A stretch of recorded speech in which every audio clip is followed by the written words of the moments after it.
부활론. 부활은 다시 산다는 뜻이다. 다시 살아야 하는 것은 죽었기 때문이다. 그러므로 부활의 의의를 알기 위하여는 먼저 죽음과 삶에 대한 성서적인 개념을 분명히 알아야 한다. 부활, 다시 붙자 살 활자, 부활, 다시 산다는 뜻입니다. 부활의 의의를 정확히 알기 위해서는 성서에서 말하는 죽음과 삶에 대한 성서적인 개념을 분명히 알아야 하는 것입니다. 죽음과 삶에 대한 성서적 개념. 누가복음 9장 60절의 기록을 보면 죽은 자는 죽은 자들로 하여금 장사하게 하라고 말씀하셨다. 이 예수님의 말씀 가운데서 죽음과 삶에 서로 뜻을 달리하는 두 가지의 개념이 있는 것을 알 수 있다. 첫째는 장사를 치러야 할 제자의 부친과 같이 육신의 목숨이 끊어지는 죽음이다. 이것에 대한 삶은 그 육신이 생리적인 기능을 유지하고 있는 상태를 의미한다. 둘째는 장사하기 위하여 모여서 활동하고 있는 사람들을 지적하여 말하는 죽음이다. 이 죽음은 하나님의 사랑의 품을 떠나서 사탄 주관권 내에 떨어진 것을 의미한다. 이것에 대한 삶의 뜻은 하나님의 사랑의 주관권 내에서 그의 뜻대로 활동하고 있는 상태를 말한다.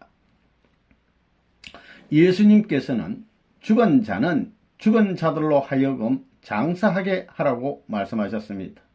이 앞에 있는 죽은 자는 육신의 목숨이 끊어진 죽은 자를 말하는 것입니다. 여기에 대한 삶의 개념은 육신의 생리적 기능이 유지되는 상태가 곧 삶이 되는 것입니다. 그러나 뒤에 있는 죽은 자들로 하여금 장사하라는 뒤에 죽은 자는 생리적 기능이 유지되고는 있으나 사탄의 주관권 내에 떨어져 있는 사람들을 말하는 것입니다. 따라서 이 죽음은 사탄의 주관권 내에 떨어져 머물고 있는 자를 죽은 자라고 했습니다. 여기에 대한 삶의 개념은 하나님의 사랑의 주관권 내에서 하나님의 뜻대로 활동하고 있는 사람이 곧 산 사람이 되는 것입니다.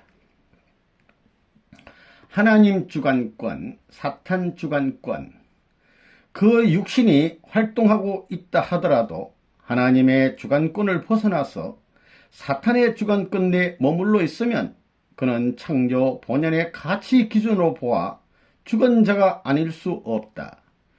계시록 3장 1절에 비신앙적인 사대교회의 신도들에게 너희가 살았다 하는 이름은 가졌으나 죽은 자로다 라고 한 말씀을 보아도 알 수 있다. 반면에 예수께서 요한복음 11장 25절에 나를 믿는 자는 죽어도 살겠고 라고 하신 것은 예수님을 믿고서 하나님 주관권 내에서 사는 사람은 그 육신이 흙으로 돌아가도 그 영인체는 여전히 하나님의 주관권 내에 있는 것이기 때문에 살아있는 사람이라는 말씀이다. 하나님의 주관권 내에 머물러 있는 자는 생리적 유지관계가 없이 산자가 되는 것입니다. 그러나 비록 살아있으나 육신의 기능이 유지되고는 있으나 사탄의 주관권 내에 머물러 있다면 곧 이 자는 죽은 자가 되는 것입니다. 어느 것이 인간 시조의 타락으로 초래된 죽음일 것인가? 하나님은 원래 인간이 타락되지 않았어도 노쇠하면 육신은 흙으로 돌아가도록 창조하셨다. 그 영인체만이 무영세계에 가서 영원히 살게 되어 있다.